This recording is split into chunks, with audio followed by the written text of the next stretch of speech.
Sí, sí, sí, sí.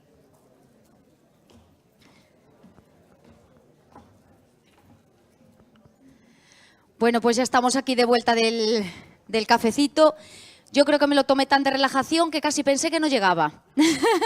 No sé qué tal les habrá sentado a ustedes, espero que bien, que ya estemos todos más relajados y más participativos también.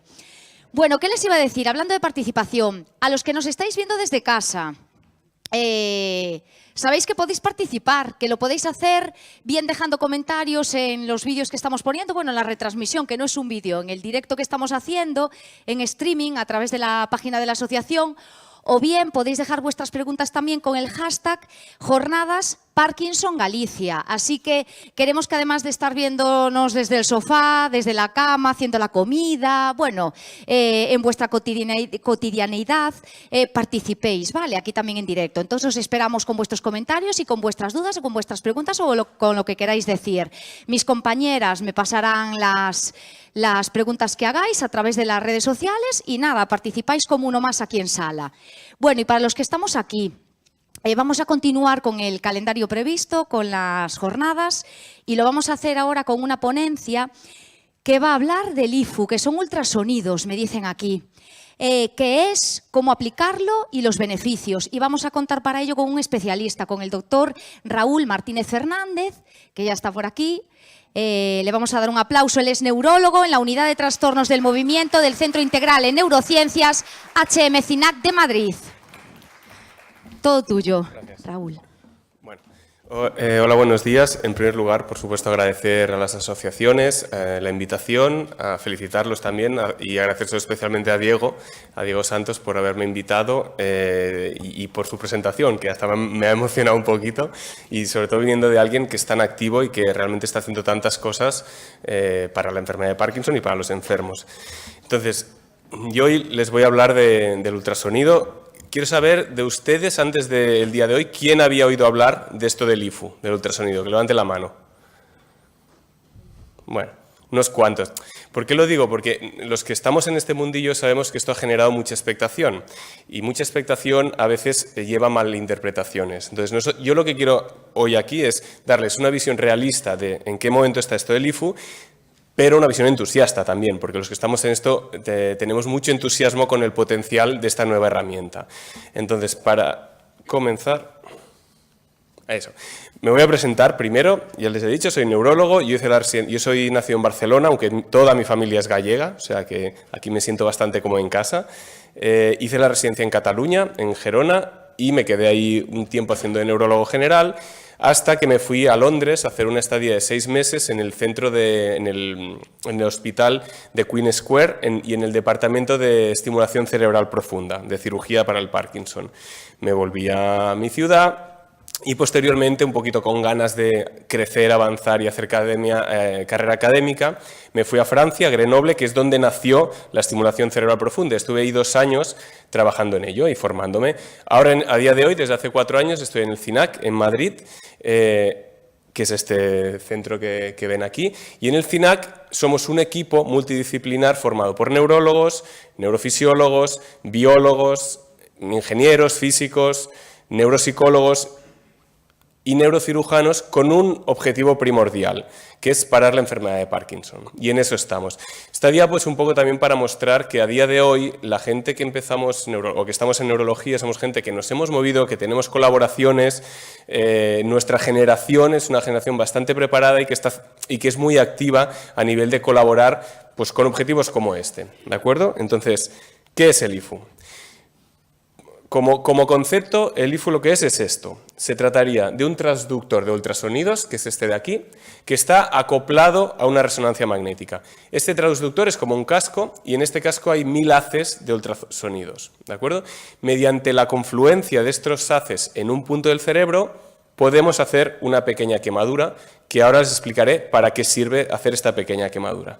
Para entender bien de dónde viene esto del IFU, hay que irse un poquito hacia atrás, porque aunque es una tecnología desarrollada recientemente como tal, se llevan haciendo experimentos con ultrasonido desde los años 40. Este artículo es del año 42 y aquí enseña Aquí ven estas fotos que a mí, no sé, me parece como una especie de estufa de butano o algo así, pero este era un transductor de ultrasonido antiguo, de los años 40. Y lo que hicieron con esto es, lanzaban los haces de ultrasonido a un tejido de parafina, a una placa de parafina y a un hígado de un animal muerto. Y lo que veían es que se hacían como pequeñas quemaduras mediante el lanzamiento de estos haces de ultrasonido, ¿de acuerdo? Esto fue en el año 40, claro, en esa época no había resonancias magnéticas, entonces no sabían exactamente dónde estaban haciendo esa quemadura. ¿Qué pasó? Se desarrolló la resonancia magnética y en el año 92, en los 90, pues se vuelve a utilizar el ultrasonido. En este caso es en el tejido muscular de un animal. Aquí ven los transductores, ¿vale? Y aquí ven como a medida que van, no sé si se ve bien, pero a medida que van liberando energía, se va haciendo aquí, pum, pum, como una pequeñita mancha blanca, ¿de acuerdo? Que eso es la quemadura. Lo bueno en este caso es que se podía hacer con la guía de resonancia magnética y, por tanto, sabían dónde estaban haciendo esta quemadura.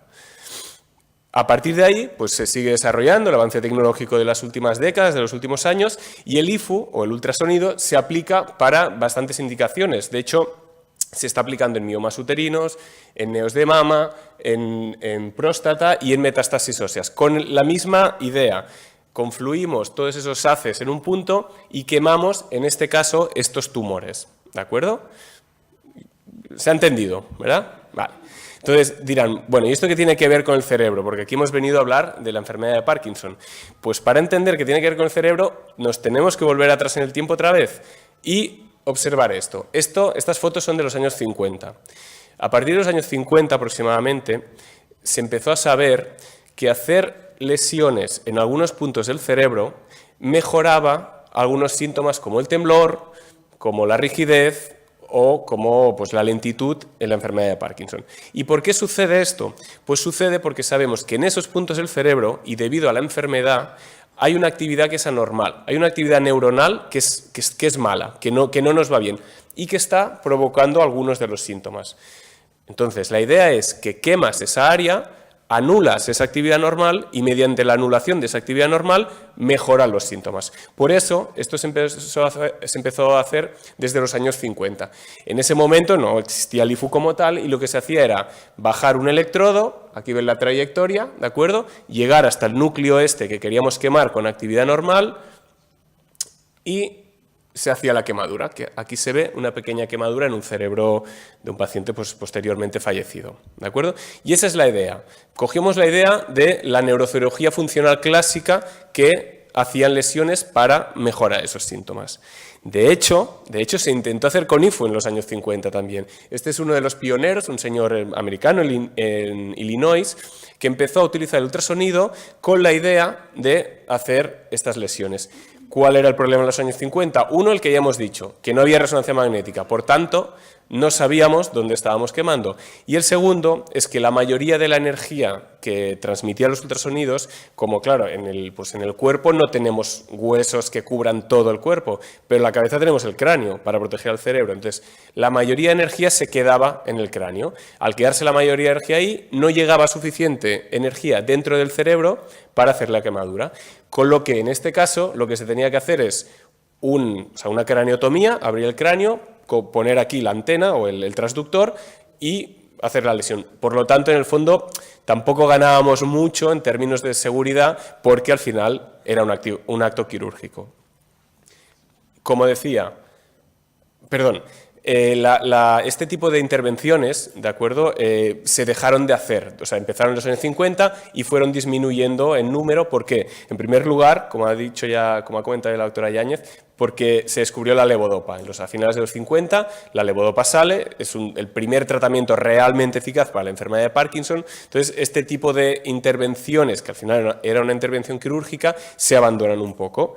Además, en los años finales de los 80, estos dos señores, Pierre Porlac y Benavid, en Grenoble, desarrollan la estimulación cerebral profunda, la cirugía del Parkinson que seguro que todos conocen. Entonces, en ese momento hay como una especie de discusión referente a ¿seguimos haciendo lesiones o tenemos la cirugía que en cierto modo es reversible?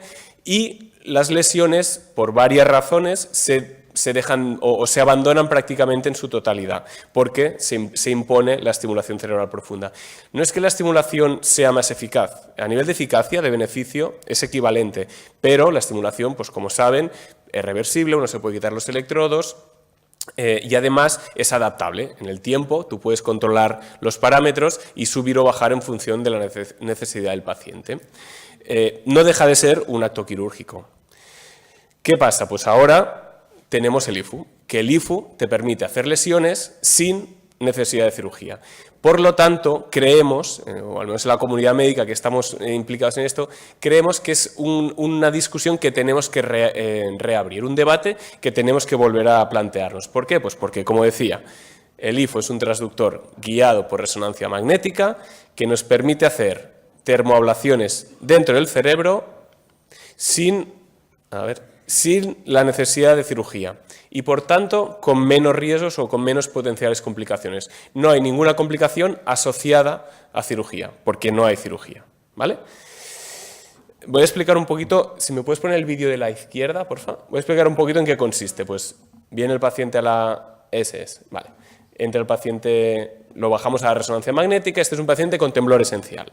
¿De acuerdo? Ven que es un temblor muy severo, le colocamos el marco estereotáxico para que el paciente esté bien fijado y porque no se puede mover en todo el rato, claro, aquí el paciente tiene que estar bien quieto y lo colocamos en la resonancia magnética. Una vez el paciente está colocado en la resonancia magnética, lo que hacemos es buscar, mediante la resonancia, las imágenes, el punto en el cual queremos hacer la pequeña quemadura. Y una vez lo hemos encontrado, empezamos a liberar la energía de ultrasonido. ¿Me puedes poner el otro vídeo, por favor? Ahí. Empezamos a liberar la energía del ultrasonido. Miren este pie, no sé si se verá. Miren este pie aquí, es que no sé si se verá que está como temblando. Y aquí aparecerá una curva de temperatura que subirá y a medida que sube la temperatura, ¡pum! No sé si se ha visto bien, porque el pie está un poco lejos. Pero la idea es que nosotros vamos liberando energía, aumentamos la temperatura en ese núcleo del cerebro y los síntomas, en este caso el temblor, desaparecen. Además, esto lo vamos haciendo progresivamente, podemos entrar, evaluar el paciente, ver si está bien, ver si hay algún efecto secundario y en función de lo que vamos viendo durante el procedimiento corregimos si pensamos que no estamos exactamente en el punto en el que tenemos que estar. Esta paciente también de temblor esencial, les podemos hacer la espiral y mejorar. Este es un paciente, uno de los primeros que tratamos. Este paciente no tiene Parkinson, aunque tiene un temblor así que parecería un poquito, pero no tiene enfermedad de Parkinson. Aquí lo ven, tiene un temblor del lado derecho. Se hacen lesiones unilaterales por ahora. A día de hoy estamos haciendo lesiones unilaterales. ¿Por qué? Porque sabemos que una lesión de un lado del cerebro se compensa muy bien. Las lesiones en los dos lados tenemos todavía que estudiarlo, pero posiblemente se podrán hacer. Y esto es un mes después del tratamiento, que ya lo ven, que no tiene temblor y que la maniobra del vaso, ¿no?, pues la hace mucho mejor. A este señor le hicimos una talamotomía, que es una lesión en el núcleo tálamo, en el tálamo del cerebro, que es uno de los núcleos que tiene actividad anómala en pacientes que tienen temblor, cualquier tipo de temblor. Y esto es al año, o sea, el efecto, en este caso, este señor lo tratamos en 2015, ya llevamos 4 años casi, y el efecto todavía le dura. El vídeo es solo al año. Vale, entonces, una de las preguntas importantes en esto es seguro este procedimiento? Este es el artículo, que también se ve pequeñito, el artículo que incluye más pacientes, han juntado varios ensayos clínicos juntos y que incluyen más pacientes. La incidencia de efectos adversos o de complicaciones importantes es solo del 1%. Es importante, aquí estamos haciendo una lesión, por tanto el efecto para bien y para potencialmente mal es permanente. Hacemos una lesión milimétrica en una estructura que está rodeada de otras estructuras que tienen funciones. Entonces, sabemos que una lesión bien colocada y del tamaño adecuado no tiene efectos efectos adversos relevantes. Ahora bien, si la lesión, por lo que sea, se desplaza o no está bien colocada, sí que puede provocar efectos secundarios. Lo potencialmente más pero ya lo ven que a largo plazo, en el largo plazo, la incidencia es muy pequeñita, es un 1%. Lo potencialmente más frecuente es que puedan tener hormigueo en el lado tratado, porque hemos impactado en alguna estructura sensitiva, o que tengan inestabilidad.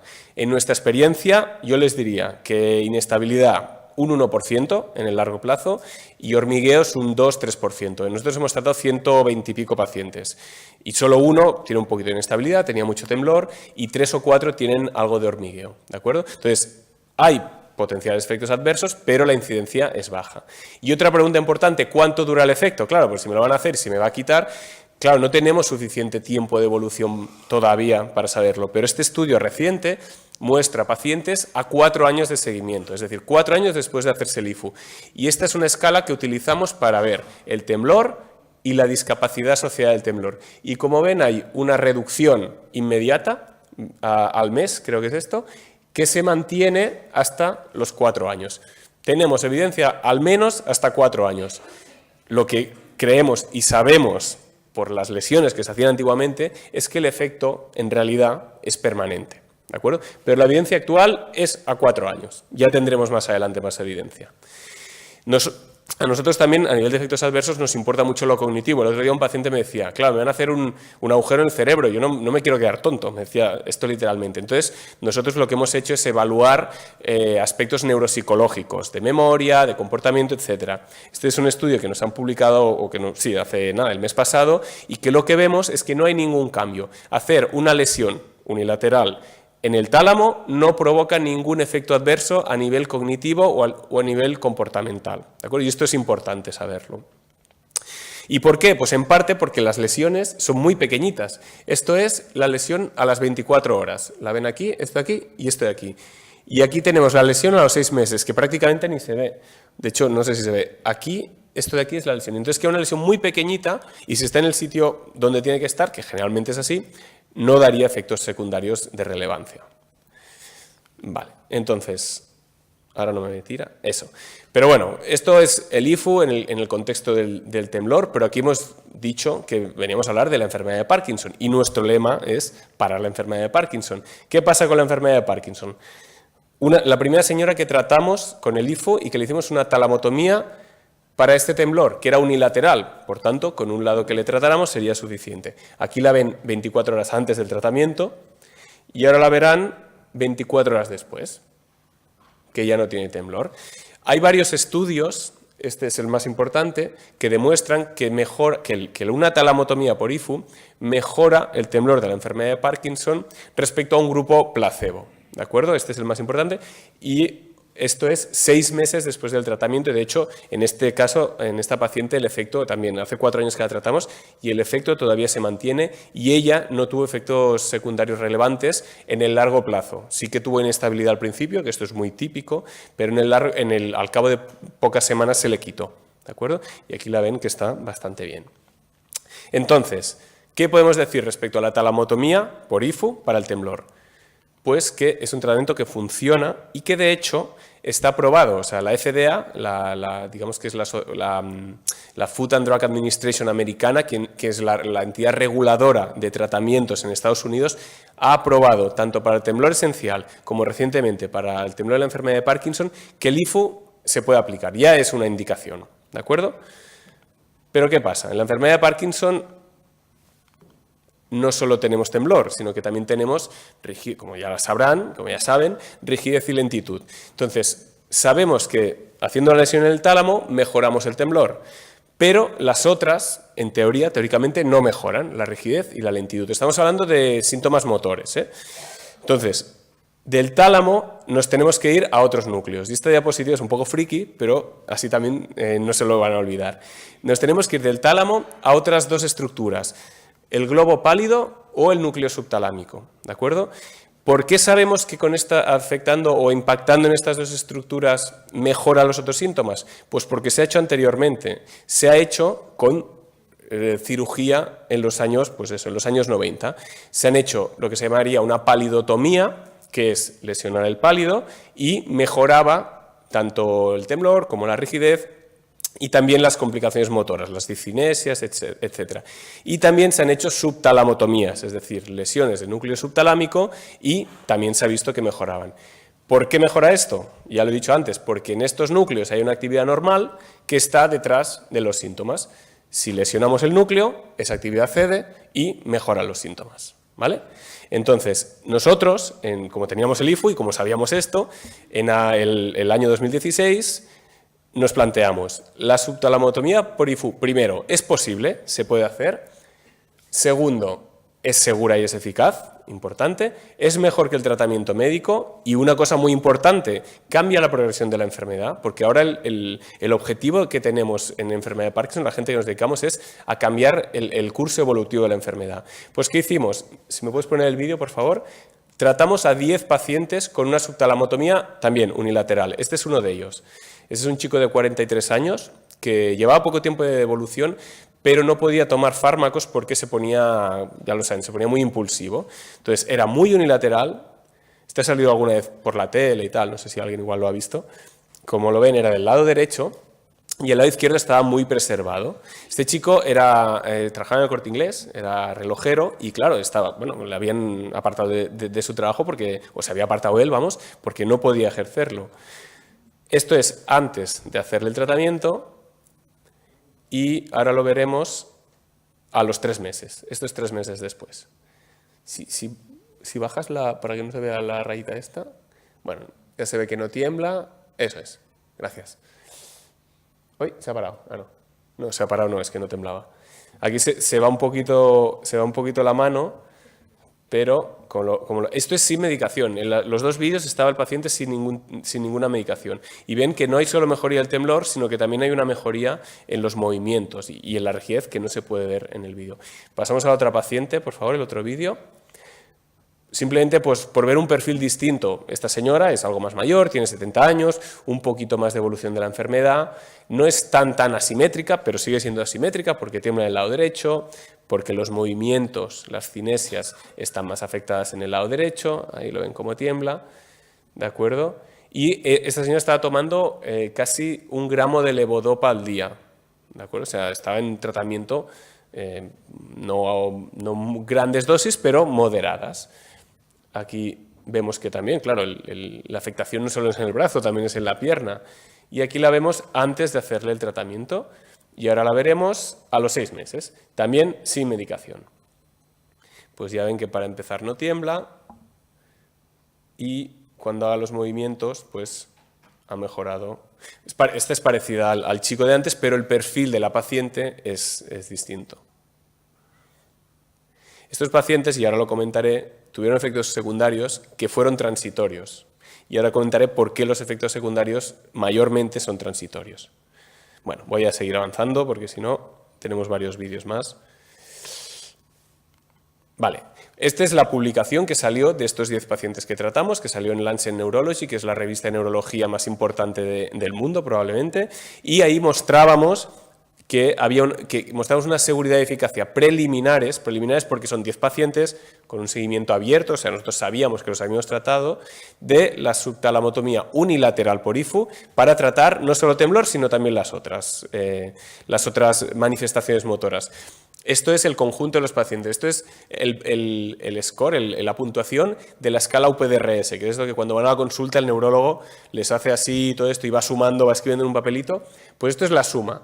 Este sería el lado más afectado y este sería el lado menos afectado. Antes del tratamiento, pum, y después. El lado más afectado, pues de media ha mejorado y el menos afectado se mantiene igual. Y este seguimiento es a 6 meses. Los pacientes son muy asimétricos al principio y después son prácticamente simétricos, porque el lado más afectado, el tratado, ha mejorado. Vale, si separamos por rigidez, lentitud o acinesia y temblor, pues vemos que hay algo de diferencias en la mejoría. Esto es lo que encontramos también con la estimulación cerebral profunda. Mejora más la rigidez y el temblor, un 70%, que la lentitud. No volvemos a 0, eso es importante saberlo, pero hay unas mejorías significativas y muy importantes. ¿Qué pasa con los efectos secundarios? Como decía, mayormente son transitorios. Lo más frecuente es que los pacientes se vean con algo de inestabilidad de la marcha, pero se les va pasando a lo largo de los días. Y algún paciente tuvo algún efecto que a los 6 meses persistía, por ejemplo, uno que notaba que no hablaba con tanta fluencia, otro que tuvo una disquinesia del lado tratado, del brazo tratado, pero en ningún caso eran efectos secundarios invalidantes o discapacitantes, sino que eran leves. También a estos pacientes les miramos la cognición y la cognición, como en el temblor esencial, se mantenía estable. No había ningún cambio ni ningún empeoramiento por haber hecho la lesión. ¿Por qué son transitorios los efectos adversos? Pues porque esta es la evolución de la lesión a nivel radiológico.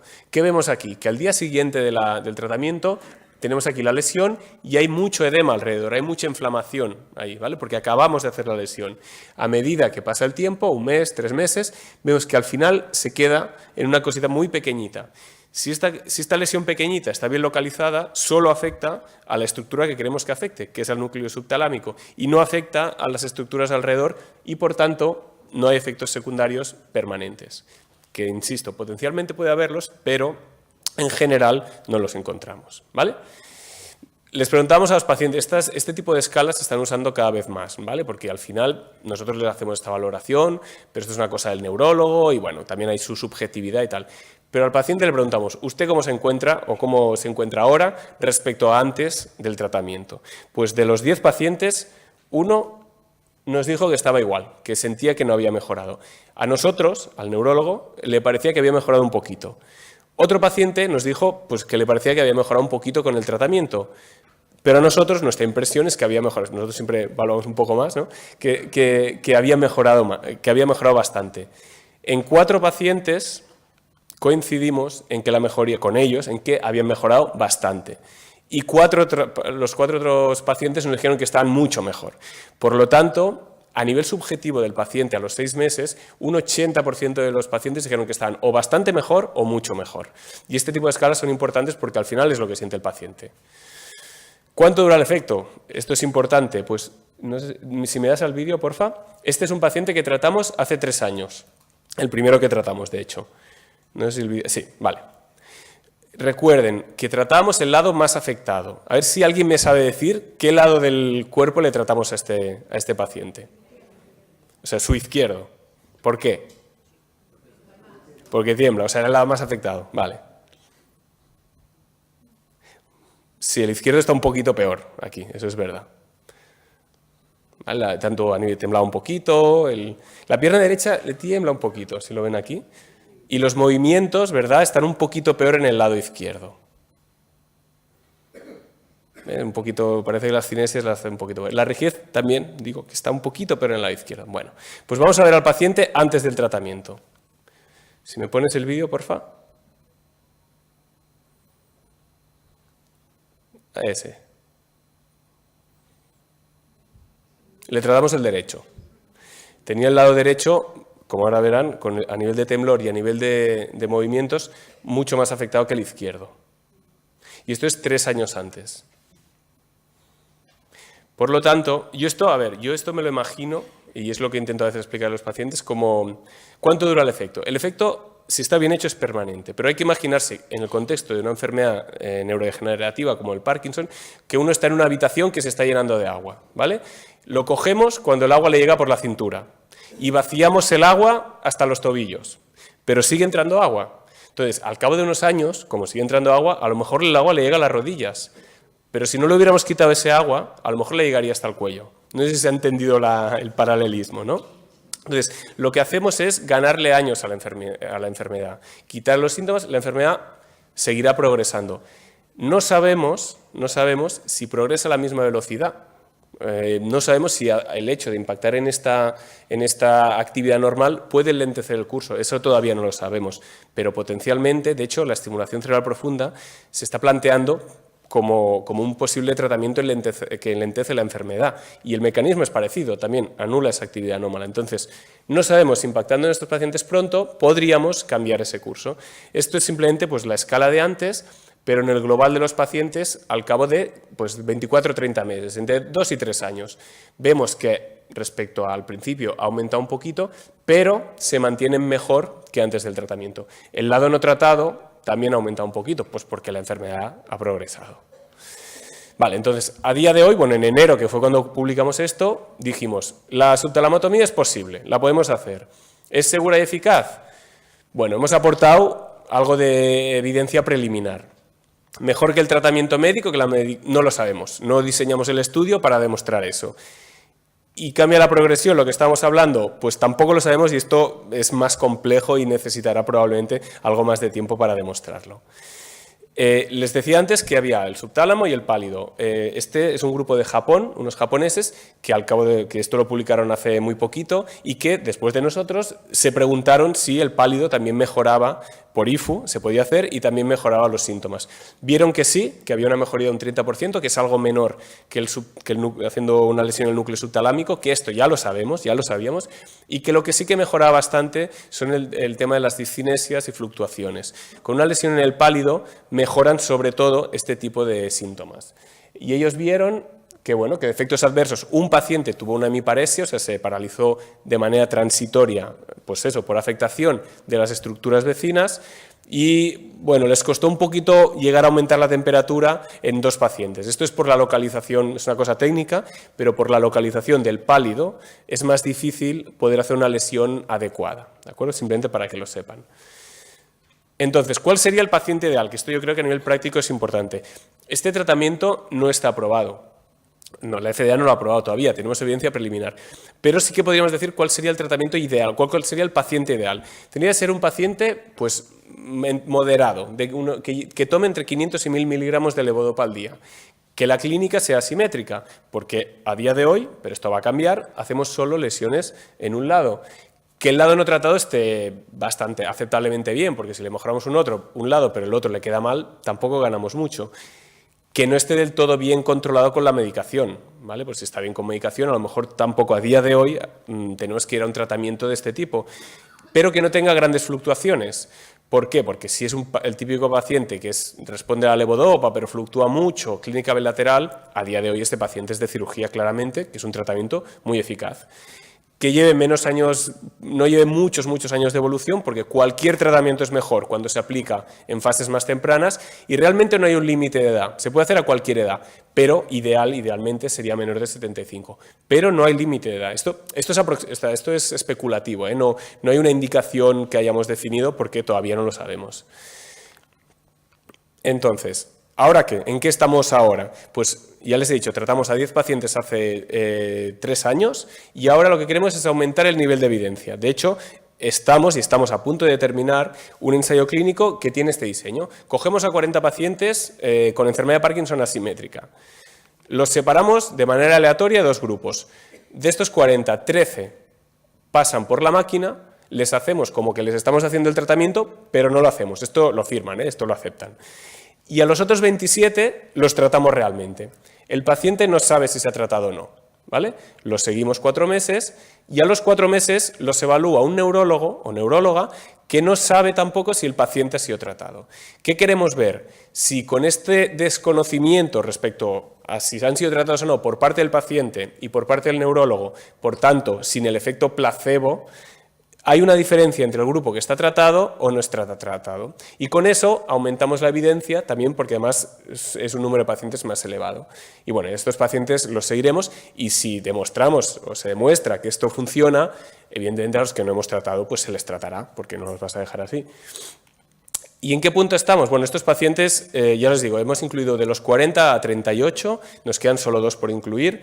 Esto lo hacemos en colaboración con el Hospital de Virginia en Estados Unidos, que ellos se unieron a nuestro ensayo y ellos aportan a algunos pacientes. Y estos pacientes los queremos tener muy bien controlados, les hacemos muchas evaluaciones. Una de las que hacemos, y la pongo porque me parece bonita de ver, es una evaluación cinemática, es decir, les ponemos como unos cacharrillos a lo largo del cuerpo y les hacemos andar, hacer lo de los dedos y tal, y lo podemos representar con estas figuras de esqueletos. Si me pones por favor. Esto es un paciente antes del tratamiento. ¿Vale? Aquí lo ven, no sé si ven, que el lado izquierdo no bracea, es un paciente asimétrico, el lado izquierdo le tiembla, esta mano de calavera está temblando un poquito, ¿no? El paso es un poquito más corto, y aquí veríamos, si me lo pones por favor, el paciente 5 días después del tratamiento. Ya no tiene temblor, el braceo es mucho más amplio, ¿verdad? Incluso diría que el paso, esto no solo es verlo con el esqueleto, luego el cacharro te lo saca y te analiza objetivamente y tal. Entonces, esto es una visión objetiva de lo que subjetivamente experimenta el paciente y nosotros vemos con las escalas que los pasamos. Vale, esto es en exclusiva. Esta es una de las pacientes del ensayo este que estamos haciendo y que estamos a punto de acabar. Como ven, bastante asimétrica, temblor en un lado. Entonces, esto es antes de que pasara por la máquina sin saber si la hemos tratado o no. Bueno, yo lo sé, pero ella no lo sabe. Y ahora la veremos después de pasar por la máquina. Y me tendrán que decir si creen que ha sido tratada o no ha sido tratada. Esto es el día antes, ya la ven, el temblor. Y ahora la veremos andar. Y este vídeo, ya le digo, es la primera vez que lo enseño. Y ahora, este es el día después. Ella ha pasado por la máquina, no sabemos si le hemos hecho algo o ha sido una cosa placebo y no le hemos liberado la energía. ¿Quién diría que la hemos tratado? Que levante las manos. ¿Y quién diría que no la hemos tratado, que es efecto placebo? Bueno, yo no lo puedo decir porque yo lo sé, pero no lo puedo decir porque los resultados todavía no han salido, entonces lo sabremos, lo sabrán. Bueno, luego con el café, a la hora de comer lo discutimos. Vale, ¿y qué? ¿Nos quedaremos aquí? No, queremos seguir. ¿Qué queremos hacer? Pues desde luego, ver esto ya estoy terminando, ver la bilateralidad, ver si podemos hacer lesiones bilaterales. Porque evidentemente para el temblor esencial igual no es tan necesario, pero para la enfermedad de Parkinson pues sí que lo es, porque es una enfermedad bilateral. Entonces, queremos saber si es posible, seguro y es eficaz hacer lesiones bilaterales. Esto lo vamos a empezar a hacer a lo largo de este año en contexto de ensayo clínico.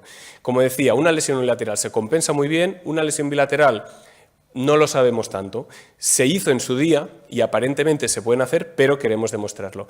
Y otra cosa, y de esto se ha hablado en las charlas de antes, tenemos que tratar a los pacientes en general lo más precozmente posible, porque es cuando hay más efecto de la medicación y cuando potencialmente podemos mejorar la evolución de la enfermedad. Ahora tenemos un tratamiento que, siendo invasivo, porque haces una lesión, es menos invasivo que una cirugía. Pues nosotros nos planteamos si tratar a estos pacientes pronto en el desarrollo de la enfermedad puede, por un lado, quitar el agua, ya no hasta los tobillos, sino hasta abajo, y que tengan más años libres de enfermedad, entre comillas libres, incluso si pueden lentecer la velocidad a la que el agua entra dentro de la habitación. No lo sabemos. Y esto es importante, entre otras cosas, porque sabemos que desde que se diagnostica la enfermedad hasta que el paciente tiene dependencia, pues en el caso de pacientes jóvenes pasan 15 años. En pacientes más avanzados el tiempo es algo menor. Y en general, lo importante sería conseguir que a estos pacientes, o a ustedes, les alargáramos el tiempo sin dependencia. Veamos en los pacientes jóvenes que se diagnostican entre 25 y 50 años, están todavía en periodo, o sea, en edad de trabajar, en un periodo activo. El atrasarles la dependencia de estos pacientes, para ellos, para la sociedad en general, para todos, pues sería importante. Y a nosotros, desde luego, también. ¿De acuerdo? Entonces, esta es un poco la idea de por qué tratar lo antes posible. No lo antes posible, por qué tratar más precozmente. ¿Y qué más podemos hacer? Bueno, aquí hacemos un pequeño cambio, son 2 diapos. Pasamos del IFU, High, o sea, Alta Intensity Focus Ultrasound, al LIFU, Low, Baja Intensity Focus Ultrasound. Esto es lo mismo, pero dando menos energía, más o menos, para que nos entendamos. ¿Y para qué nos puede servir esto? Porque esto no nos permite hacer lesiones, porque la energía es baja. Pero esto nos sirve para otra cosa de la que se ha hablado. Aquí tenemos la barrera hematoencefálica. La barrera hematoencefálica separa el cerebro de la sangre y evita que toxinas entren en el cerebro. El LIFU, Low Intensity, se ha demostrado que permite abrir esa barrera hematoencefálica, pero permite abrirla de manera focal, es decir, en un punto concreto, en el que nosotros elijamos y señalemos con la resonancia magnética. ¿Qué nos puede permitir esto? Pues si sabemos que la enfermedad empieza en un punto o en un punto concreto hay acúmulo de proteínas negativas y tal, podríamos abrir la barrera hematoencefálica en ese punto y dar por vena algún anticuerpo, alguna sustancia que eliminara estas proteínas, ¿de acuerdo? Y con eso, a lo mejor, al eliminar estas proteínas malas que están afectando a las neuronas, a lo mejor lenteceríamos el curso, mejoraríamos el curso evolutivo. Nosotros en el CINAC lo estamos empezando a hacer. Esto se ha probado en Alzheimer también de manera muy preliminar y nosotros lo estamos haciendo en enfermedad de Parkinson. Queremos abrir ya lo hemos hecho con 2 pacientes, la barrera hematoencefálica en un punto y ver de entrada si esto es seguro. O sea, de momento estamos haciendo un estudio de seguridad, ¿de acuerdo? No les damos nada y tal, pero si es seguro, pues probablemente por aquí tenemos otra vía de desarrollo de investigación. Entonces, esta también ha salido. Para mí, como yo entendería a día de hoy el IFU, pues entre los tratamientos avanzados, ¿de acuerdo? La bomba de apomorfina, la duodopa, la estimulación cerebral. Ahora tenemos uno nuevo, que es el ultrasonido. Y tenemos que definir cuál sería el paciente ideal, cuál sería el candidato a este tratamiento respecto a los demás. Yo creo que este es el punto clave en el que ahora nos tenemos que situar. Y mi última diapo, ¿cómo lo tenemos que hacer esto? Con investigación. Necesitamos investigar, necesitamos tener medios para investigar y en esto hay varios factores que son importantes. Para investigar necesitamos equipo de médicos que estén bien formados, que tengan ganas y que estén motivados para investigar y de estos en España hay. Necesitamos a los medios para que los medios transmitan un poco pues, jornadas como la de hoy y la importancia de que se sigan haciendo, de la importancia de la investigación. Necesitamos a la industria farmacéutica porque tiene mucho dinero, tiene mucho poder y necesitamos que se centren en los problemas, no solo de la enfermedad de Parkinson, claro, pero los problemas que realmente preocupan y inviertan en desarrollar fármacos y tecnología para mejorarlos. Por supuesto, necesitamos a los políticos que de una vez, ahora más van a venir las elecciones, o sea, que de una vez se den cuenta que necesitamos que este país pues, desarrolle investigación científica porque es la manera estamos en la era de la tecnología, necesitamos que inviertan y que se den cuenta de la importancia que tiene y, por supuesto, les necesitamos a ustedes, necesitamos a los pacientes, a las asociaciones, porque todo empieza en ustedes y acaba en ustedes. Sin ustedes, nada de lo que hemos presentado hoy aquí lo podríamos presentar. Y el objetivo final es mejorarles a ustedes la calidad de vida y, como ya he dicho un par de veces, parar la enfermedad de Parkinson. Muchas gracias.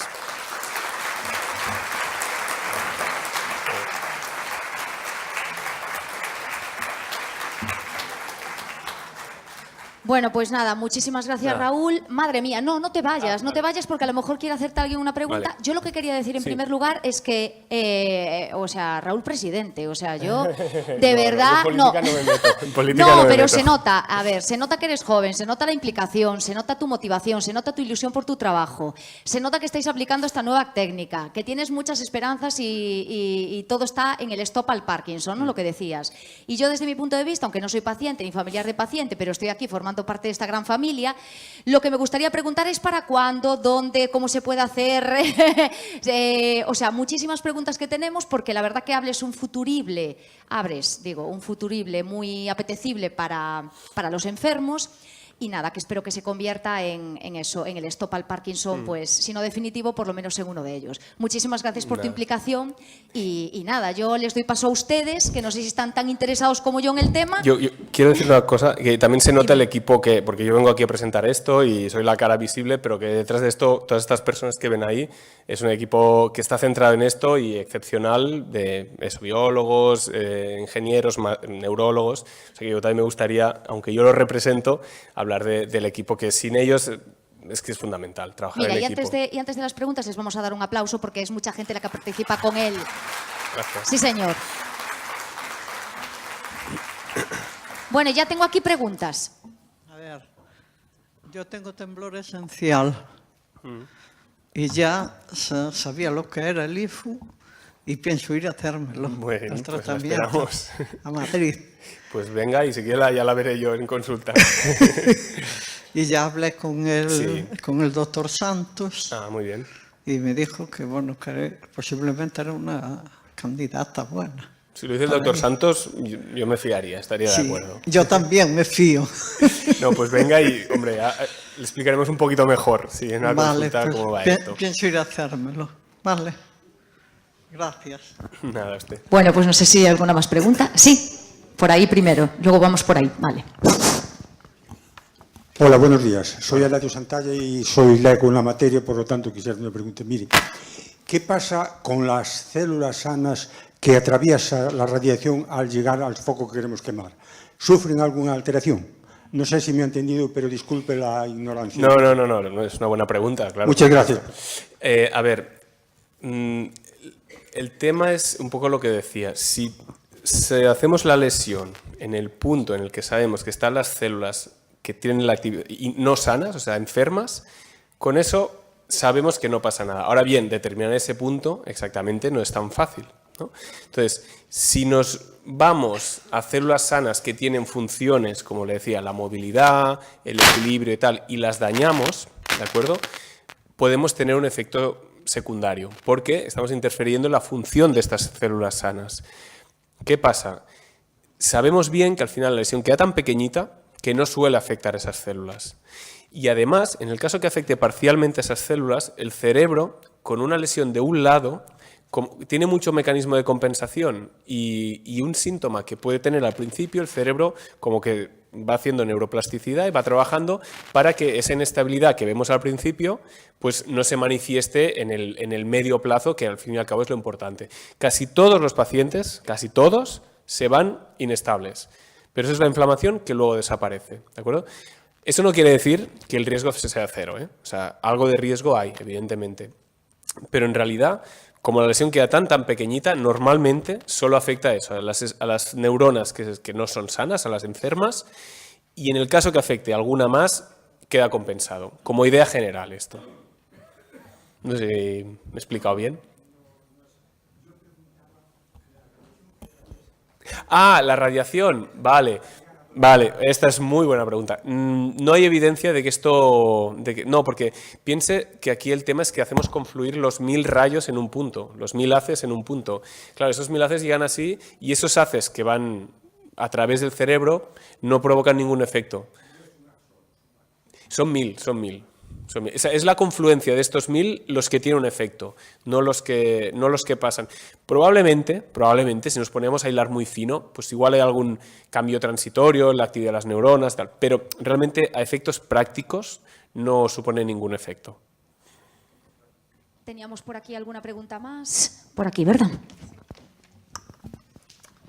Yo quería preguntar si en el caso de la UFU, si mal no recuerdo, vale cualquier persona, independientemente de que decías que mejor gente joven, y por otro lado, si el Parkinson se puede detener en algún momento sin una progresión, como casi todo el mundo creemos. Y otra cosa más, que no se habló, si esto entra en la seguridad social. Por lo que le entendí a la doctora, en Orense sí lo están haciendo por la seguridad social en el centro de salud, en el hospital, pero lo otro no me quedó claro o no se dijo. Vale. A ver, candidato, no cualquier paciente puede hacerse el IFU. El paciente ideal es un poco el que he explicado, asimétrico, que no tenga mucho tiempo de evolución, que no tenga síntomas no motores importantes, porque estos no suelen mejorar, por ejemplo, los que no responden a los fármacos tampoco mejoran, la demencia no mejora con esto, entonces tiene que ser un paciente que no esté muy avanzado. Nosotros hay bastantes pacientes que los rechazamos, que les decimos que no está indicado, que no les vamos a ayudar. Ahora bien, esto, ya le digo, la indicación estricta no está definida, y lo que tenemos que hacer es ver al paciente en la consulta y ver si con este tratamiento se le ayuda o no se le ayuda. Como idea es un paciente asimétrico de no mucho tiempo de evolución. La segunda es, ahora mismo, desgraciadamente, no tenemos ningún tratamiento que lentezca que haya demostrado que lentece la evolución. Sí que ha cambiado la evolución, porque ahora tenemos pacientes de 40 años. ¿Por qué? Pues porque tenemos muchas más herramientas terapéuticas. Pero que sepamos que enlentece la muerte neuronal, no tenemos ningún tratamiento ahora mismo, a día de hoy, que lo haya demostrado. Probablemente lo tendremos, pero estamos en ello. Y la última pregunta, no entra la seguridad social. O sea, lo de Orense yo creo que era otra, sería igual la cirugía. No sé muy bien qué sería, pero la morfina o la duodopa. Era la duodopa. La duodopa. Vale. Raúl, quería darte las gracias por la excelente presentación y para que la gente supiera, no entra por la seguridad social, entonces me gustaría que supieran en qué sitios en España se podría hacer y más o menos el coste de la terapia. A día de hoy, IFUs que estén activos estamos nosotros y luego está en Barcelona, un centro en Barcelona, está la Clínica Universitaria de Navarra y en Valencia acaban de poner uno también. Son 4 centros privados y que yo sepa, porque yo no entro en estos temas, el coste comercial son entre 15 y 20.000 euros. Bueno, creo que tengo por aquí otra pregunta. Hola, bueno, en primer Perdón, lugar... en ensayo clínico, no, los ensayos clínicos, perdona, los ensayos clínicos son financiados, que se sepa. Bueno, en primer lugar, agradecer su intervención. Y en segundo lugar, tengo una duda respecto a los síntomas, porque en el caso de la inestabilidad postural dijo que sigue estando presente y me gustaría saber si hacen alguna intervención conjunta con fisioterapia para mejorar dichos síntomas. Es muy buena pregunta. A ver, un paciente que tenga alteración de la marcha o inestabilidad porque el lado que tiene afectado pues le impide andar bien y el otro está bien, este sí que mejora, ¿vale? Ahora bien, si el paciente tiene inestabilidad de la marcha pues por la alteración de los reflejos de estabilización y tal, o por la clínica bilateral, esto no va a mejorar. De hecho, algunos de los pacientes que echamos para atrás, que no tratamos, son porque tienen esta sintomatología. Y la segunda parte es muy importante. Nosotros no tenemos como tal una rehabilitación establecida para estos pacientes, entre otras cosas porque nos vienen de todas partes, ¿no? Y se quedan ingresados 2 días. Esto es, llegas, te lo hacen y si todo está bien, al día siguiente te vas. Pero siempre, cuando tienen algo de inestabilidad, les recomendamos que dentro de las posibilidades del momento, si pueden, hagan algo de fisioterapia y tal, con alguien especializado, no que lo hagan en su casa porque se pueden caer. Esto suele durar, ya os digo, pocas semanas, luego ya suelen estar bien, pero desde luego es importante, sí. Bueno, pues vamos a terminar ya el turno de preguntas porque si no nos metemos mucho con el tiempo de la próxima conferenciante. ¿Una preguntita más o no? No, mejor después. Por la tarde tenemos más cositas de tratamientos. Y nada, yo pediría un aplauso, ahora sí, para el doctor Raúl Martínez Fernández. Este fantástico neurólogo en la Unidad de Trastornos de Movimiento del Centro Integral de Neurociencias HM-CINAC de Madrid, que también lo ha explicado todo y que tanta curiosidad, ¿no?, ha generado con respecto a esta nueva técnica, el IFU, madre mía. Bueno, y vamos a recibir ya al siguiente conferenciante que va a cerrar la mañana. Él es el doctor Gustavo Fernández Pajarín, es neurólogo en el Hospital Clínico Universitario de Santiago, en el CHUS, y él nos va a hablar de la cirugía en la enfermedad de Parkinson. Así que les pido un fuerte aplauso para él.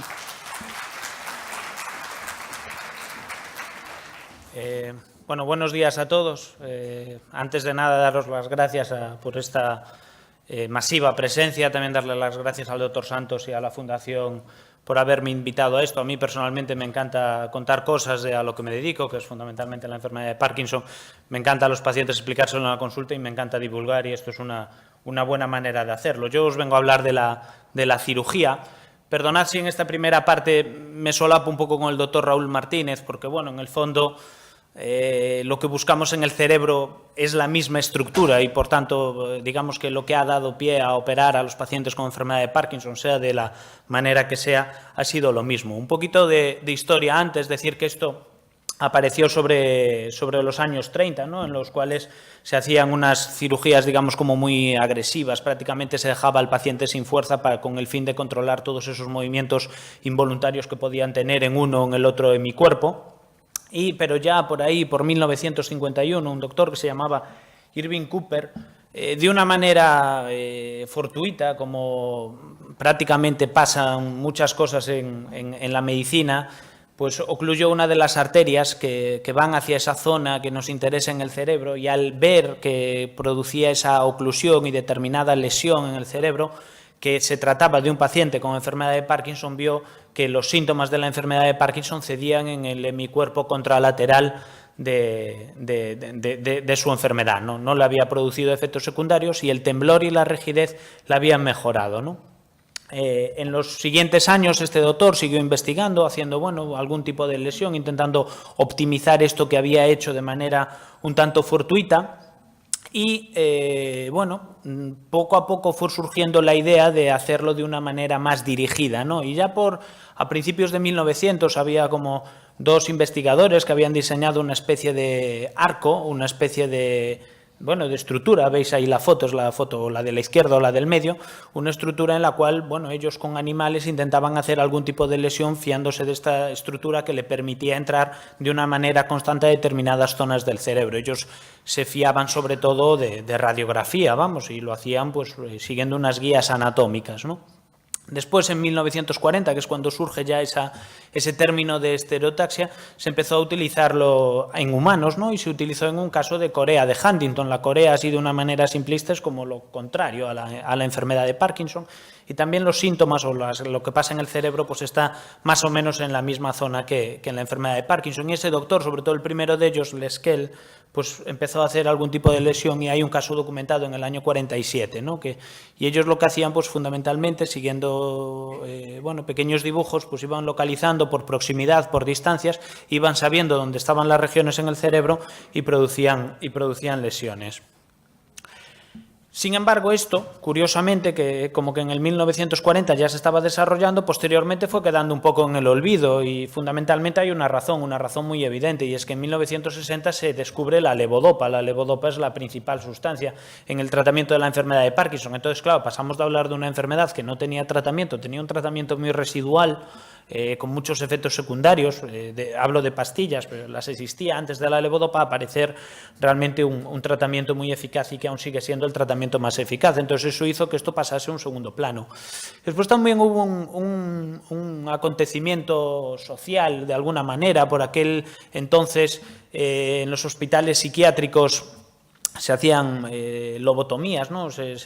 Digamos que se extraía o se quitaba el lóbulo frontal de los pacientes con trastornos psiquiátricos. Eso fue muy socialmente, eso tuvo mucha repercusión y parece ser que todas estas cirugías funcionales que intentaban abolir determinadas partes del cerebro, pues socialmente se vieron muy mal, ¿no? A partir de 1980 se retoman sobre todo el efecto de ir sobre el globo pálido, ¿no? Esto que se había dejado de lado, después al ir descubriendo las complicaciones que había con el tratamiento, se volvió a retomar todo esto y los primeros casos documentados son sobre 1980. Creo que el primer caso en España es de 1988 en el hospital, en el Ramón y Cajal. Y finalmente ya en 1990, sobre todo con el desarrollo del TAC, con el desarrollo de la resonancia, con el desarrollo de la imagen en el cerebro, todo esto de la estimulación cerebral profunda, todo esto de la estereotaxia, pues vivió finalmente su auge como un tratamiento avanzado para la enfermedad de Parkinson y otros trastornos del movimiento. A mí, en las charlas muchas veces pongo siempre a Michael J. Fox. Michael J. Fox, que es un actor, el de Regreso al futuro, ¿no? Que le diagnosticaron Parkinson a los 29 años de edad. Él tardó un tiempo en reconocer la enfermedad, en, digamos, que responsabilizarse de su enfermedad. Tengo ahí copiado, no sé si se verá bien, una entrevista con él. Habla mucho de las discinesias, de lo que le provoca la medicación, que es para él estar mucho mejor con las discinesias que con los efectos de la enfermedad, ¿no? Prefiere como que estar un poquito pasado de la medicación más que estar bajo de la medicación. Eso lo habla mucho, y si alguien ve una serie o una película actual de él, se le ve mucho, ¿no? Y este paciente lo operaron, le hicieron una lesión ablativa, vamos, de las más antiguas, en el año 1998, cuando ya, curiosamente, antes de eso, en 1994, este doctor de aquí, que se llama Benabit, que aún vive, tiene 76 años, ya empezaron a documentar casos de pacientes que iban muy bien con todo esto. Y esto llevó a que Michael J. Fox, que es el creador de esta fundación, que es la que más dinero ha metido en la investigación de la enfermedad de Parkinson, llegase a denunciar a sus propios médicos por haberle hecho un tratamiento antiguo con respecto a lo que ya se estaba haciendo en la época. Ahí hablamos de 1994, a mí me enorgullece poner aquí la primera lista de pacientes que operamos en Santiago, que yo no estaba ahí. Esto es sobre todo el doctor Castro, el doctor Relova y el doctor Gelaber, los responsables de esto. Pues la primera cirugía se llevó a cabo, pues mirad, en el 29 del 3 del 2000, ¿no? Pues ya hace de eso, pues precisamente estos días, 19 años, ¿no? Ya vamos teniendo una experiencia sobre esto y con muchos pacientes. Actualmente van como unos 350 pacientes que hemos intervenido en Santiago. ¿Por qué nos interesan determinadas estructuras en el cerebro? Bueno, porque a cómo funcionan los ganglios basales, que son estas estructuras de la zona más central y más profunda del cerebro. Estas estructuras se dedican un poquito, así de una manera de decirlo un poquito simple, pero se dedican a refinar el movimiento, a enriquecer el movimiento, a hacerlo más, bueno, a eliminar movimientos que no necesitamos y refinar, ¿no? Dar el punto de calidad a los movimientos que sí que nos interesan. Y lo que suele suceder en este circuito, que funciona como un balanceo, cuando una persona no tiene una enfermedad, se inhibe, se activa continuamente, lo que suele suceder, o lo que sucede, o lo que se sabe que se conoce de la enfermedad de Parkinson, estas dos estructuras de aquí, el subtálamo y el globo pálido interno, están como descontroladas, están funcionando demasiado, ¿no? Y eso hace que todo lo que viene después de ellos esté muy inhibido, y eso es el responsable sobre todo de los síntomas motores de la enfermedad, de la rigidez, de la lentitud, del temblor, ¿no? Esta vía está, digamos que, inhibida de una manera crónica. Lo que se sabe con la estimulación cerebral profunda es que intentar abolir estas dos estructuras, pues alivia esto, ¿no? Alivia este flujo de información y se normaliza, vuelve a funcionar de una manera un poco más normalizada, ¿de acuerdo? Esto realmente es mucho más complejo e incluso esta estructura, sobre todo la más importante, el subtálamo, no nos interesa ni toda la estructura, realmente solo la parte que se dedica al movimiento, realmente es una pequeña parte del subtálamo. Estamos hablando de una zona muy fina, muy pequeñita del cerebro, que es esta zona más posterolateral, ¿no? Y al mismo tiempo, incluso como veis en este dibujo, casi, esto vuelve a ser el subtálamo, casi cada otra zona tiene su representación con lo que ocurre en la cara, con lo que ocurre en la pierna y con lo que ocurre en el brazo, ¿no? Y eso digamos que se extiende, estos colores que veis se extienden pues a la corteza y a los demás ganglios basales, ¿no? Está como todo organizado, archivado, en disquetes colocados todos en la misma posición. Bien, ¿en qué se basa la estimulación cerebral profunda? Bueno, pues en el fondo en buscar esa estructura e intentarla inhibir, ¿no? Y nosotros, pues lo que conseguimos en esa maraña de núcleos que hay por ahí, que las distancias son muy pequeñitas, aquí tenemos, pues esto sería el tálamo, el subtálamo, el núcleo rojo, la sustancia negra, le pongo un color orientativo en este caso, la cápsula interna, por aquí baja la fuerza realmente, ¿no? Pues en esta zona de aquí nosotros podemos poner un electrodo, podemos generar un pequeño campo electromagnético e inhibir esa zona, y eso produce el alivio de todo ese sistema y la mejoría de los síntomas en la enfermedad, ¿no? Las dos dianas que hay para todo esto, que suelen ser el subtálamo y el globo pálido interno, bueno, se ha ido desplazando mucho, y yo creo que hoy en día el 95% de las cirugías que se hacen sobre el subtálamo. Sobre todo por dos razones. La primera de ellas es que en el subtálamo ya empieza a haber mucha más experiencia que en el globo pálido, ¿no? Entonces, pues al haber más experiencia, pues vamos todos más confiados, ¿no? Y segundo, porque realmente es así. Cuando se interviene en el subtálamo, el paciente puede dejar más dosis de medicación después de operarse. Es habitual reducir la medicación un 50, un 60% después de operarse, y eso sucede en el subtálamo. Y la medicación, cuando nosotros operamos a un paciente, es porque ya están dando sus problemas. Entonces, reducirla es algo muy beneficioso, ¿no? Así, a grosso modo, para esto de la cirugía hay un límite de edad que es flexible, pero bueno, tenemos situado en torno a los 70 años. También estamos hablando de un proceso crónico, un paciente tiene Parkinson durante varios años, ¿no? No hay que estar esperando al último mes de los 69 para decidir una cirugía, lo decía ahora el doctor Raúl Martínez, ¿no? Parece que si nos vamos un poquito antes en la enfermedad todo funciona mejor. Se deben esperar 5 años de diagnóstico, ¿vale? Claro, evidentemente los síntomas que responden bien al tratamiento son los que van a ir bien con la cirugía, y además una cosa muy importante y sobre la que volveré después es que tiene que haber un estudio neuropsicológico y una resonancia aptas para la intervención. En el lado negativo, pues evidentemente que nosotros ponemos un electrodo ahí, que eso atraviesa el parénquima cerebral y que hay un riesgo pequeño, muy pequeñito, la verdad, de hemorragia, y posteriormente, ¿no? Fuera de la fase aguda hay un riesgo sobre todo de infección, ya más relacionado con el material, ¿no? Aquí ponía otro inconveniente, que es el recambio de generadores. Esto, bueno, también lo vamos solucionando poco a poco. Ahora ya hay unas pilas, ya hablaré después de ellas, unas pilas recargables, y bueno, en ese sentido los recambios de generador afortunadamente los vamos dejando poco a poco atrás, ¿vale? La cirugía es la técnica con mayor experiencia, la que mejor documentada está, la que de una manera más firme está replicada entre todo el mundo, entre todos los hospitales que se opera. Ya llevamos, pues muchos sitios ya llevan 20, 30 años de experiencia, ¿no? y proporcionó una gran mejoría del paciente. De una manera global, el paciente suele mejorar un 70, un 80% su calidad de vida y lo hace de una manera habitualmente mantenida, ¿de acuerdo?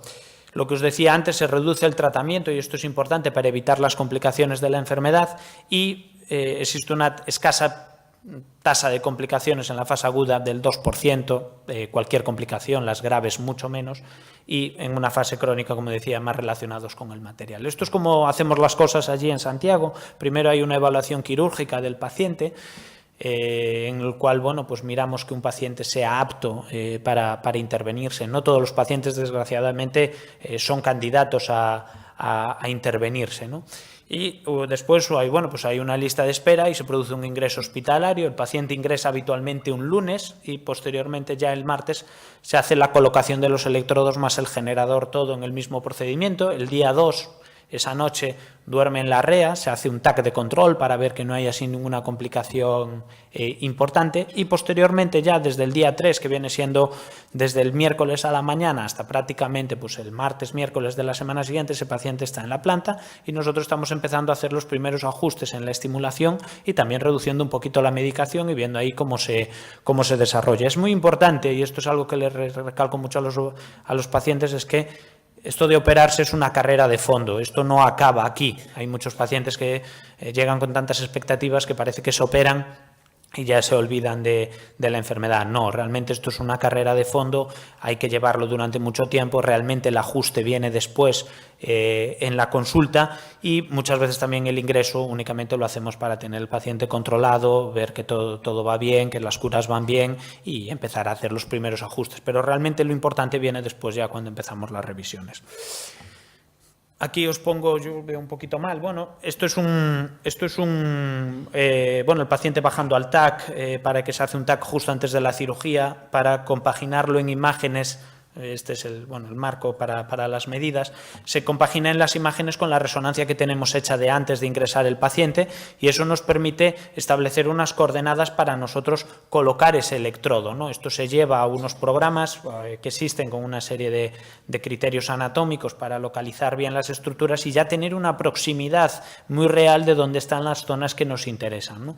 Entonces, con todo eso, labor sobre todo del neurocirujano y del neurofisiólogo es establecer la trayectoria de esos electrodos, dónde es la zona más óptima para que vayan colocados, ¿de acuerdo? Diseñarla de una manera informática para que después directamente, bueno, esto ya es en quirófano, directamente, aquí es el electrodo, directamente ya la máquina, con unas coordenadas definidas, introduzca el electrodo. No es algo manual, es decir, es algo puramente mecánico. El electrodo baja a donde está configurado que tenga que bajar.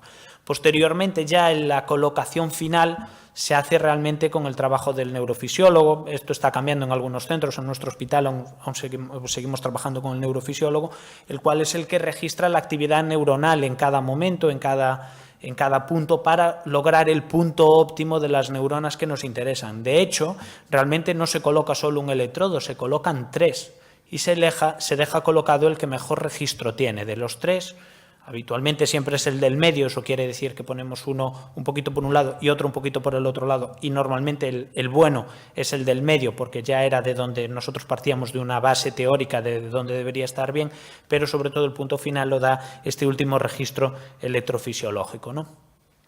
Aquí os pongo una imagen, esto es una resonancia de un paciente intervenido, vais a ver por aquí va el electrodo, ¿no? Esto es como después baja el electrodo. Esto es un paciente ya intervenido desde hace un tiempo y se acaba alojando en la zona que nos interesa. Esto es un paciente operado con una distonía, no tiene enfermedad de Parkinson.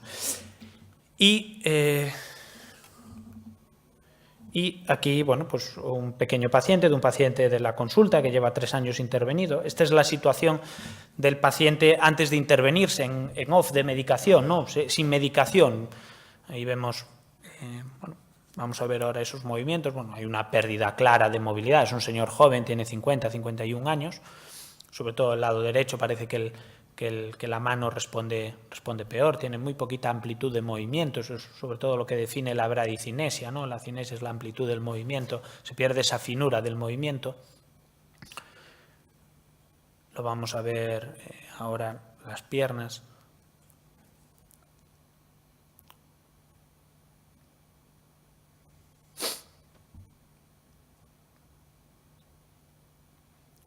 Y también, bueno, pues ahora cuando muchas veces es más visible ver al paciente caminar o de pie que explorado lado por lado, bueno, vemos que tiene un temblor importante en el lado derecho, el brazo está un poquito en semiflexión, así el brazo cortado, eso es muy típico de la enfermedad. Y bueno, cuando camina, pues evidentemente pues, hay una pérdida de movilidad clara, de riqueza de movimiento, de espontaneidad del movimiento, ¿no? No sé si lo tenemos ahora filmado caminando por el pasillo, no lo sé. No. Y ahora os enseño el vídeo, también sin medicación, 3 meses después de haberse operado. Aparte de que se nos ha dejado barba, ya la postura, ya podéis analizar incluso la postura en la silla, ya es una postura mucho más normal, mucho más armónica, ¿no? Más natural. Es la misma situación con y sin medicación, por eso que la medicación después hace mucha menos falta, ¿no? Porque no hace falta la medicación para lograr ese movimiento, ya se lo está provocando la cirugía. El movimiento es mucho más amplio.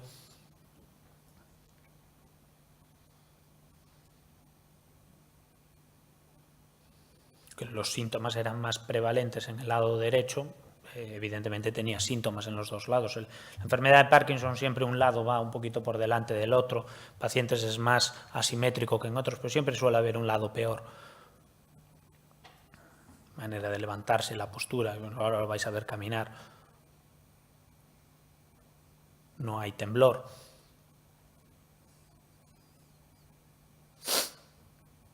Y la marcha en este momento, bueno, pues es una marcha normal. Este señor cuando lo ven por la calle ahora nadie le dice que pueda tener la enfermedad, ¿no? Traigo otro vídeo. Esta es una señora que justo el día después de operarse, recién conectada a la pila, pues ahí tiene la pila desconectada y ahora se la conectamos y el temblor cede, ¿no? Eso lo podemos hacer nosotros con nuestro programador. Ahora se la vamos a desconectar otra vez. Y vemos como el temblor es un fenómeno que responde muy rápido, ¿no? Es prácticamente instantáneo y como al tan pronto desconectarlo vuelve a reaparecer el temblor a los pocos segundos ya. Y ahora, como en Santiago somos buena gente, evidentemente dejamos eso funcionando y está controlado, pero aún está, la veis que está con el pijama de la operación, ¿eh? Y esto ya es un caso más dramático. Esto es una de las primeras señoras que se operó en Santiago y que, bueno, que ha tenido una desconexión brusca del sistema sin ser querida, evidentemente, y la trajeron a urgencias, viene ahí con la ficha de urgencias y finalmente subió hasta la consulta y, bueno, veis, el temblor es muy exagerado. Esta señora debe llevar unos 18 años operada tranquilamente, o 17 por lo menos. Y ahora, bueno, pues ahí estamos subiendo un poquito la estimulación, poquito a poco, pero tampoco se puede hacer de golpe, y veréis cómo poquito a poco, o bueno, poco a poco, dentro de un ratito va a ceder el temblor completamente. Claro, esta señora sin haberse operado, pues la situación sería muy, muy mala, porque en 18 años la evolución de la enfermedad ha evolucionado mucho, ¿no? De hecho, tiene la pila aquí abajo en la barriga. Eso ya no es habitual. Eso quiere decir, eso lo dejamos de hacer en 2008. Aún sigue con la pila ahí porque es de hace más años. Y ahora un poquito. Ella ha cedido prácticamente el temblor de todo, al estar la pila conectada. Bien, ¿qué novedades tenemos de esto en los últimos años? Bueno, todo afortunadamente se va desarrollando, todo afortunadamente van apareciendo nuevas cosas, todo afortunadamente se va mejorando muchas veces. Y una de las novedades que tenemos en esto de la estimulación cerebral profunda es que ahora tenemos pilas que se recargan, ¿vale? Esto nos ha supuesto un gran alivio porque sobre todo pacientes ya más evolucionados la pila a veces no llegaba a durar 2 años y empieza a ser eso un grave problema cada 2 años tener que recambiar una pila. Imaginaros esta última señora que lleva 18 o 17 años operado, si una pila dura 2 años, pues es que tiene que entrar a quirófano continuamente. Y ahora tenemos unos sistemas que se recargan, ¿vale? Estos son los sistemas, son muy sencillitos, se le da al paciente un pequeño, hay distintos modelos, se le da, bueno, un cinturón, viene y tienen un sistema de recarga, son un poquito distintos dependiendo de la marca, pero lo que se tienen que que recargar prácticamente es una vez a la semana. Este es otro de los sistemas y uno de los últimos también, ¿no? Ponen ahí un pequeño como cinturón, como una pequeña bufanda, va una petaquita ahí y esa petaquita en 2 horas más o menos suele ser suficiente para recargar el generador, ¿no? Otra de las novedades que tenemos, y quizás de las más importantes últimamente, es que ahora tenemos unos electrodos que son direccionables, que de alguna manera nosotros podemos decidir al menos parcialmente hacia dónde se dirige nuestra corriente eléctrica, ¿no? Antes los electrodos hacían como una estimulación todo circular, ¿no? Alrededor del electrodo, y ahora nosotros, si os fijáis aquí, podemos un poquito decidir si eso va más hacia abajo, si eso va hacia otro lado, si eso viene hacia este otro lado, y eso, bueno, pues nos da una ventaja. Esto es otro dibujo de lo mismo, ¿no? Al mismo tiempo, pues podemos como decidir que el campo electromagnético esté más situado hacia este lado, hacia este otro lado, y esto sobre todo la principal aplicación que tiene es que en esa maraña de núcleos que os expliqué al principio, pues que las cosas empiecen que están todas muy juntas y están todas muy cerca, pues intentar ceñirnos lo más posible a la estructura que nos interesa, ¿no? Porque estimular estructuras que no nos interesan provocan efectos secundarios, ¿de acuerdo? Y estos son los efectos secundarios, ¿no? Si la estimulación, lo verde es lo bueno, la zona que nos interesa, pero si la estimulación se va hacia otros puntos de esos núcleos que tenemos ahí, de esos ganglios basales que nosotros les llamamos, eso produce una serie de efectos adversos indeseados, ¿no? Y el hecho de conseguir sectorizar el estímulo que nosotros provocamos, pues añade seguridad en este sentido. Los principales efectos secundarios que tenemos en esto son por difusión a la cápsula interna, bueno, cápsula interna se llama, y son sobre todo, bueno, hay pacientes, esto es muy típico, les cuesta como abrir un poquito los párpados, como que pierden la orden para abrir los párpados. Hay pacientes que se quejan como de calambres, de rigidez en la parte posterior de las piernas y quizás lo más importante, pacientes que desarrollan cierta dificultad en la articulación del lenguaje y también pacientes que se le incrementan o que se le desarrollan un poquito bloqueos de la marcha. Eso de los bloqueos de la marcha es lo de caminar, esa manera de arrancar como caminar poquito hasta que, sobre todo al inicio de la marcha, hasta que empiezan a caminar, ¿no? Entonces esto, bueno, pues evidentemente es un efecto adverso que si lo podemos eliminar o lo podemos no empeorar al menos, pues nos interesa.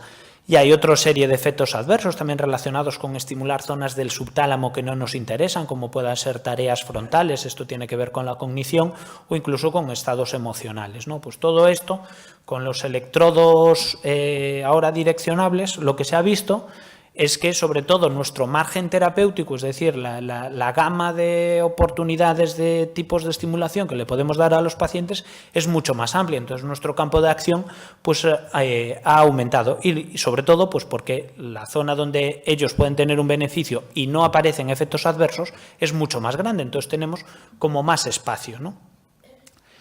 Evidentemente esto también tiene sus limitaciones. Las dos principales o las dos primeras es para el médico, ¿no? Evidentemente, si tenemos más polos, tenemos más posibilidades, a mí me lleva más tiempo también decidir cuál es la combinación que mejor le irá a cada paciente.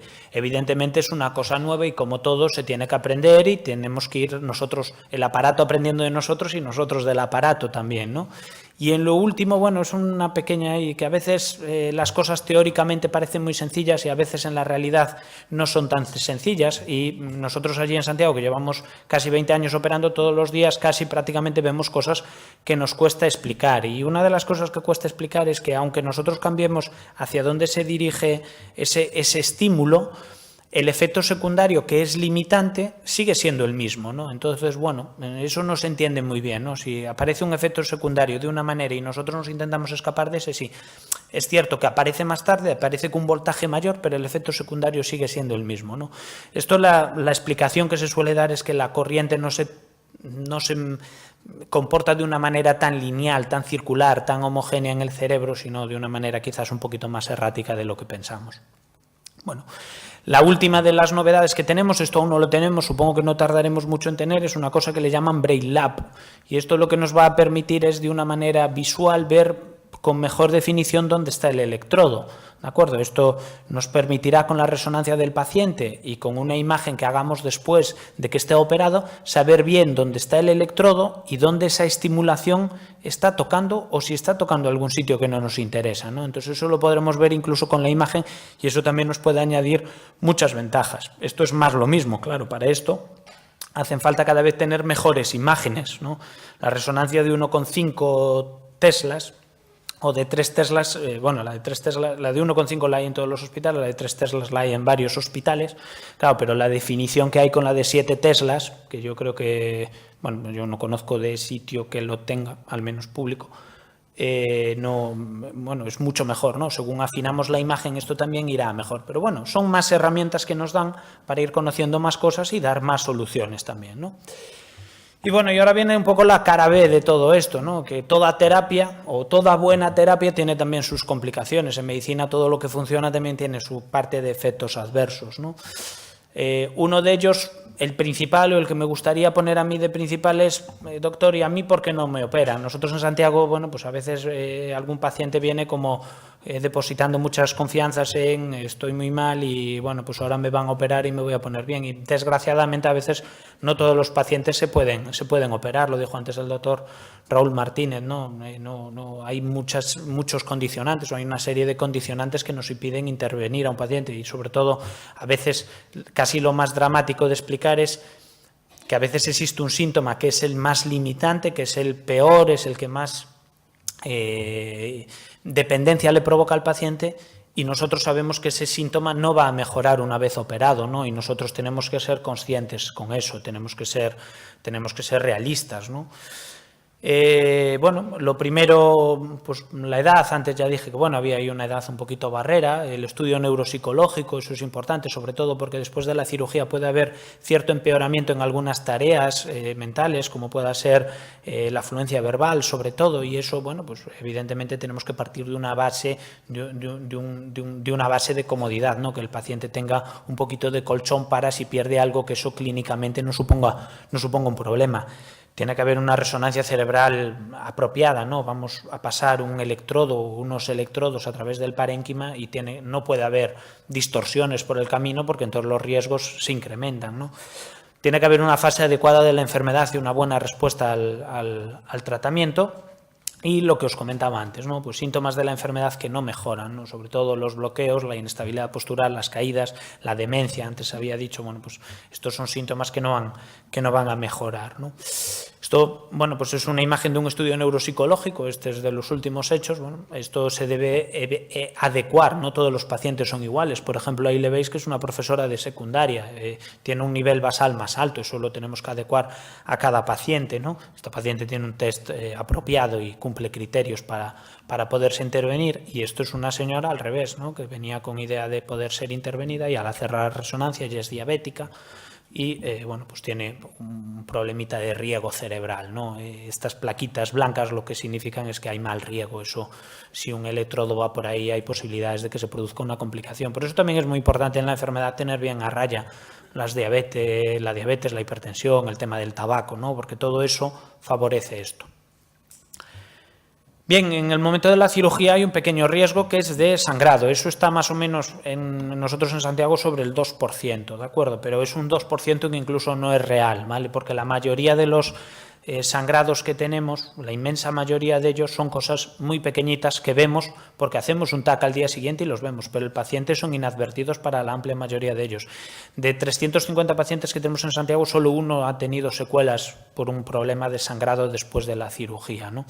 Bueno, evidentemente no es mucho, pero bueno, hay que asumirlo y hay que entenderlo, ¿no? Yo creo que esto no te debe echar hacia atrás en ningún momento, pero evidentemente es un riesgo que está ahí, ¿no? Y después, una vez el paciente ya está intervenido, quizás lo que más lata nos da son pequeñas infecciones del material, sobre todo en la zona... bueno, antes con las pilas, como había los recambios, siempre era como un problema al hacer los cambios, que ahí se pudiese haber una infección, pero ahora que las pilas ya son generadores que se recargan y que no hay que sustituir, pues sobre todo la zona aquí detrás de la oreja o hacia la zona del cráneo donde la piel es más sencillita, donde hay menos carne debajo de la piel, pues el electrodo está más expuesto y si algún punto se infecta un poquito puede haber pequeñas, ahí si veis en el medio del pelo hay un trocito del electrodo aquí, bueno, hay una pequeña infección. Todo esto, habitualmente, tenemos ya un protocolo, se suele solucionar con medidas parciales, ¿no? A veces mismamente con el antibiótico y una limpieza quirúrgica de la zona y volver a cerrar es suficiente, o si no es suficiente con esto, en Santiago muchas veces lo que hacemos es retirar solo parte del material, no perdemos toda la cirugía, es decir, que si la infección es de la pila, pues a lo mejor retiramos solo la pila, damos un tiempo, eso mejora y después insertamos la pila, pero todo lo demás ha quedado igual que ha estado después del quirófano y va a seguir funcionando como antes, ¿de acuerdo? Bueno, unas complicaciones así un poquito más extrañas, esto pues evidentemente los electrodos se pueden romper, ¿no? Es un material muy finito y que ahí lleva implantado mucho tiempo y hay cierto desgaste del material y que puede llegar a romperse, o que incluso, esto es un caso muy curioso de una paciente que le dio vueltas la pila y se le fue enrollando un poquito el cable, bueno, pues eso hubo que deshacer esas vueltas, ¿no? Estos son casos realmente anecdóticos que tenemos la foto realmente por ser anecdóticos. Bien, y ya para acabar, como conclusión, es decir que la estimulación cerebral profunda es la terapia avanzada para la enfermedad de Parkinson que acumula la mayor experiencia de resultados, es la terapia que mayor beneficio provoca o condiciona al paciente, le proporciona al paciente, y además es la terapia que más independencia le da al paciente en este sentido, ¿no? Con la que va a lograr mayor autonomía. Es muy importante la selección adecuada de la terapia de cada paciente, ¿vale? Y para la propia cirugía de estimulación cerebral profunda es muy importante la buena respuesta a la medicación, la ausencia de esos síntomas que no van a mejorar en un paciente que se vaya a intervenir y que el estudio de la resonancia y el estudio de la memoria pues sean compatibles, ¿no? En los últimos años se han desarrollado y se seguirán desarrollando mejoras en los generadores, electrodos y programas que nos ayudarán a aumentar el beneficio de nuestros pacientes. Y, por último, pues claro, que la estimulación cerebral profunda tiene complicaciones que cada vez son menos frecuentes porque cada vez también tenemos más experiencia con ellas, que son evitables en buena medida y para las que, afortunadamente, también tenemos soluciones en caso de que sucedan y con las que podemos combatir. Muchas gracias.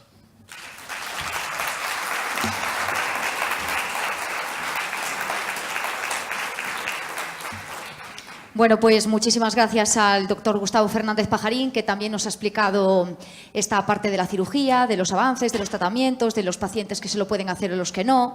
Y yo me quedo con ese dato de que reduce los tratamientos farmacológicos fundamentalmente y de que un 70-80% de los pacientes que se han intervenido pues notan una mejoría. Entonces eso ya es pues un dato muy positivo. Creo que todos los pacientes que se han intervenido de alguna manera o la amplísima mayoría tienen mejoría. Lo que es el 70-80% es, digamos, la tasa media de mejoría de un paciente en su calidad de vida. Eso está muy documentado. Evidentemente, para eso hay pacientes que han mejorado un 90 o un 100 o si le preguntan un 150% y a otros que han mejorado menos. Eso es así. Yo creo que mejoría bien seleccionados y bien hecha la cirugía o bien realizada, es decir, que no hubiese ningún problema, la mejoría o una cierta mejoría la hay en todos los pacientes. Bueno, pues eso es lo importante porque es lo que precisamente buscan los enfermos, ¿no? Los pacientes, mejorar. Y yo no sé si hay alguna pregunta que por allí tenemos. Al doctor Raúl Martínez. Gracias. Bueno, felicidades por la charla, me ha gustado mucho el repaso. Has hablado de los desarrollos tecnológicos últimos con la direccional y tal. Entonces, mi pregunta un poco sería esto acaba de llegar, o sea, estamos en esa fase. ¿Qué más se puede desarrollar la estimulación? ¿Qué crees en el futuro que se puede aportar a lo que tenemos a día de hoy? Es muy buena pregunta. A ver, yo, por ejemplo, ¿qué más se puede aportar?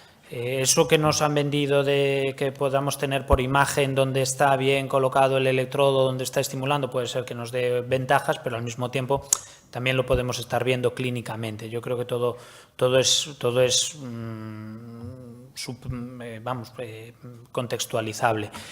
Mejorías, hombre, mientras no sea en la cirugía, yo me imagino que mientras no sean mejorías en el material, en la calidad del material, en el número de polos, en estos polos sectoriales, ya se están hablando incluso de polos ya como si fuese una pelota de golf, ¿no? Que ya no tan de una manera aritmética, sino de otro. Se está hablando, se habla desde hace tiempo de una tipo de estimulación, digamos, que se compagina con la propia actividad neuronal. Bueno, eso lleva mucho tiempo por ahí, hablándose de eso, parece que no acaba de salir o que no tiene los resultados que se esperaba.